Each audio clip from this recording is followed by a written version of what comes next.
যেহেতু আপনি বাংলা বিষয় নিয়ে পড়াশোনা করেছেন, রবীন্দ্রনাথ এবং কাজী নজরুল ইসলাম সম্পর্কে অবশ্যই আপনাকে প্রশ্ন জিজ্ঞেস করবে। তো এই ধরনের প্রশ্ন ভাইবা বোর্ডে জিজ্ঞেস করে, আপনি যে ভাইবাই দেন না কেন এই ধরনের প্রশ্ন আপনি ফেস করবেন। রবীন্দ্রনাথ এবং কাজী নজরুল ইসলামের রচনাবলিতে কী ধরনের পার্থক্য লক্ষ্য করা যায়? তো এর উত্তরে আপনারা বলতে পারেন যে রবীন্দ্রনাথের সাহিত্যে রোমান্টিকতা ও সমাজের প্রতিচ্ছবি এটি লক্ষ্য করা যায়, আর নজরুলের সাহিত্যে ঔপনিবেশিকতার বিরুদ্ধে প্রতিবাদ এই বিষয়টি লক্ষ্য করা যায়।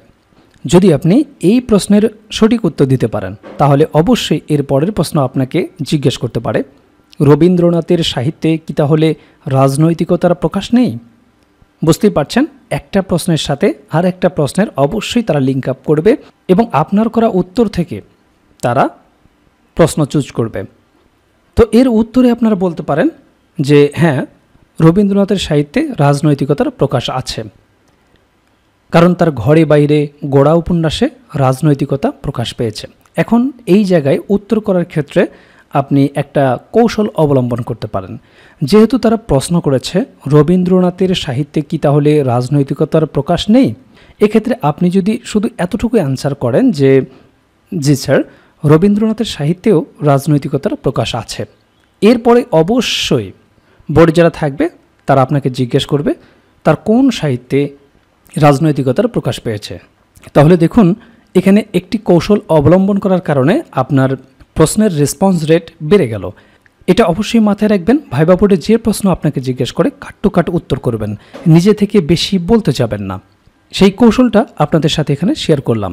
অনেকেই হয়তো বলতে পারেন যে আছে তার ঘরে বাইরে গোড়া উপন্যাসে রাজনৈতিকতা প্রকাশ পেয়েছে, তাহলে দেখুন পরের যে প্রশ্নটা হতে পারত যে তার কোন সাহিত্যে রাজনৈতিকতার প্রকাশ পেয়েছে, এই প্রশ্নটা কিন্তু করার চান্স ভাইবা বোর্ড পেল না।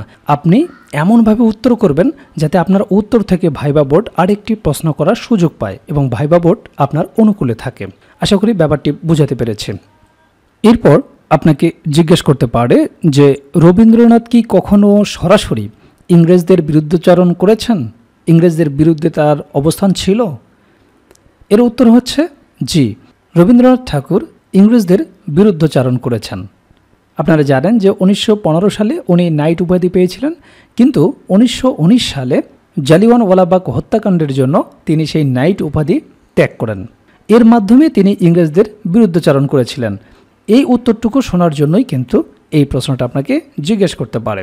প্রাসঙ্গিক প্রশ্ন হিসেবে আপনাকে জিজ্ঞেস করতে পারে যে জালিয়ানওয়ালাবাগ এইটা কোথায়? তো এটা হচ্ছে ভারতের অমৃতসরে, মনে রাখবেন, ভারতের অমৃতসরে। এরপরে আপনাকে জিজ্ঞেস করতে পারে 7 মে কেন বিখ্যাত, অথবা রবীন্দ্রনাথ ঠাকুরের জন্মসাল বলেন, অথবা রবীন্দ্রনাথ ঠাকুরের জন্ম মৃত্যু সাল বলেন। এই প্রশ্নটা একেবারেই কমন, ভাইবা বোর্ডে আপনাকে জিজ্ঞেস করবে। শুধু বাংলার স্টুডেন্ট না, যে কোনো বিষয় থেকে অনার্স মাস্টার্স করা শিক্ষার্থীদেরকেও জন্মসাল মৃত্যুসাল জিজ্ঞেস করা হয়। জিজ্ঞেস করতে পারে 7 মে কেন বিখ্যাত। তো চলুন জেনে নেই। রবীন্দ্রনাথ ঠাকুরের জন্মসালটা হচ্ছে 7 মে 1861, এটা হচ্ছে ইংরেজি সাল, এবং মৃত্যু হচ্ছে 7 আগস্ট 1941। এবং বাংলায় যদি আপনাকে বাংলাতে বলতে বলে তাহলে অবশ্যই এটা মনে রাখবেন 25শে বৈশাখ 1268, এবং মৃত্যু হচ্ছে 22শে শ্রাবণ 1348 বঙ্গাব্দ। এইরকম রিয়েল ভাইবা অ্যানালাইসিস করে তৈরি করা হয়েছে আমাদের এই ভাইবা নোটগুলো। আপনি যে ভাইবাই দেন না কেন, সাকসেস সাজেশনের ভাইবা নোটের প্যাকেজ আপনাকে শতভাগ সহায়তা করবে। কাজেই সামনে যাদের ভাইবা পরীক্ষা, দ্রুত স্ক্রিনে দেওয়া হোয়াটসঅ্যাপ নাম্বারে যোগাযোগ করে আপনার ভাইবা নোটগুলো সংগ্রহ করুন।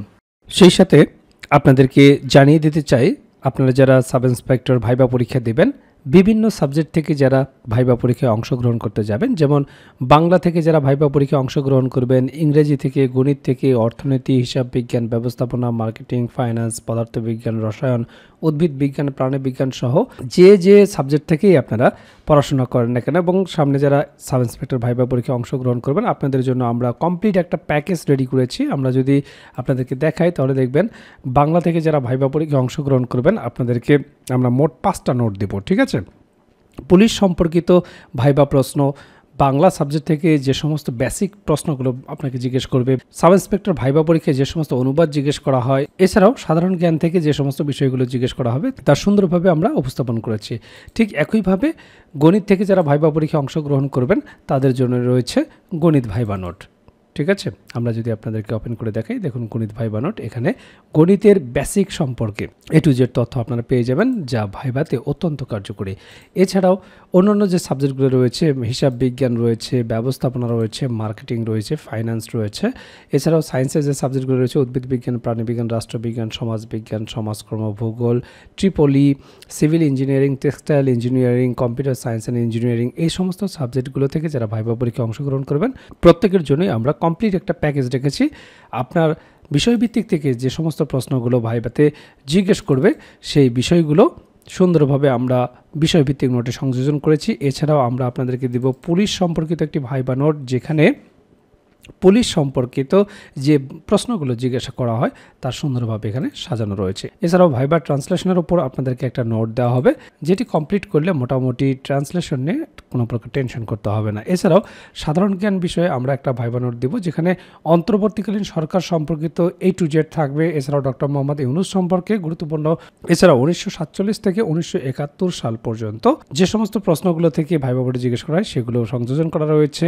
এছাড়াও বাজেট, অর্থনৈতিক সমীক্ষা, সমসাময়িক যে গুরুত্বপূর্ণ বিষয়গুলো রয়েছে যেমন সিরিয়া ক্রাইসিস, ফিলিস্তিন ক্রাইসিস, এছাড়াও অন্যান্য যে বিষয়গুলো রয়েছে সমস্ত বিষয়গুলো ইনক্লুড করা হয়েছে। এছাড়াও আপনারা জানেন যে আপনারা যে জেলা থেকে ভাইবা পরীক্ষায় অংশগ্রহণ করবেন আপনাকে আপনার জেলা সম্পর্কিত প্রশ্ন জিজ্ঞেস করা হবে। আপনি যে বিভাগের যে জেলায় হন না কেন, যেমন আমাদের 8টা বিভাগ রয়েছে, 8টা বিভাগের যে জেলা থেকে আপনারা সামনে ভাইবা পরীক্ষায় অংশগ্রহণ করবেন, যেমন খুলনা বিভাগ থেকে যদি আমরা খুলনা বিভাগে ঢুকি, খুলনা বিভাগ থেকে যারা ভাইবা পরীক্ষায় অংশগ্রহণ করবেন, এখন আপনি যে জেলারই হন না কেন, কুষ্টিয়া, খুলনা, চুয়াডাঙ্গা, ঝিনাইদহ, নড়াইল, সাতক্ষীরা, প্রত্যেকটা জেলার আলাদা আলাদা নোট কিন্তু আমাদের কাছে রয়েছে। এছাড়াও চট্টগ্রাম বিভাগ থেকে যারা ভাইবা পরীক্ষায় অংশগ্রহণ করবেন আপনার নিজ জেলা সম্পর্কে অবশ্যই ভাইবা পরীক্ষায় জিজ্ঞেস করবে। আপনার জেলার নামকরণের ইতিহাস, বিখ্যাত ব্যক্তিবর্গ সম্পর্কে জিজ্ঞেস করবে, আপনার জেলা ব্র্যান্ডিং জিজ্ঞেস করবে, কী জন্য বিখ্যাত, দর্শনীয় স্থান সম্পর্কে জিজ্ঞেস করবে। এছাড়াও অন্যান্য ভাইবা প্রশ্ন কিন্তু জেলা সম্পর্কিত জিজ্ঞেস করে থাকে। এছাড়া ঢাকা বিভাগ থেকে যারা ভাইবা পরীক্ষায় অংশগ্রহণ করবেন প্রত্যেকটি জেলার নোট কিন্তু আমাদের কাছে রয়েছে, অর্থাৎ কমপ্লিট একটা প্যাকেজ আমরা আপনাদেরকে দেবো। বরিশাল বিভাগ, ময়মনসিংহ বিভাগ, সিলেট, রাজশাহী, রংপুর বিভাগ থেকে যারা ভাইবা পরীক্ষায় অংশগ্রহণ করবেন দেরি না করে আমাদের সাথে যোগাযোগ করুন। আমরা আপনাদেরকে দেব 5টি নোটের কমপ্লিট একটা প্যাকেজ। আপনার বিষয়ভিত্তিক ভাইবা নোট, আপনার বিষয়ভিত্তিক ভাইবা নোট, পুলিশ সম্পর্কিত ভাইবা নোট, ভাইবা অনুবাদের নোট, সাধারণ জ্ঞানের ভাইবা নোট এবং আপনার জেলা সম্পর্কিত ভাইবা নোট। এই 5টি নোটের কমপ্লিট একটা প্যাকেজ যদি আপনার কাছে থাকে এবং তার উপর আপনি প্রিপারেশন নেন, তাহলে আসন্ন সাব ইন্সপেক্টর ভাইবা নিয়ে আপনাকে কোনোরূপ টেনশন করতে হবে না ইনশাআল্লাহ। আমরা এই নোটগুলো PDF প্যাকেজ আকারেও দিয়ে থাকি, এছাড়াও সারা বাংলাদেশে আমরা কুরিয়ারের মাধ্যমে পাঠিয়ে থাকি। কুরিয়ারের মাধ্যমে দুইভাবে আপনি নিতে পারবেন, সুন্দরবন কুরিয়ারের মাধ্যমে, এছাড়াও আপনারা চাইলে কন্ডিশনে ক্যাশ অন ডেলিভারিতে নিতে পারবেন।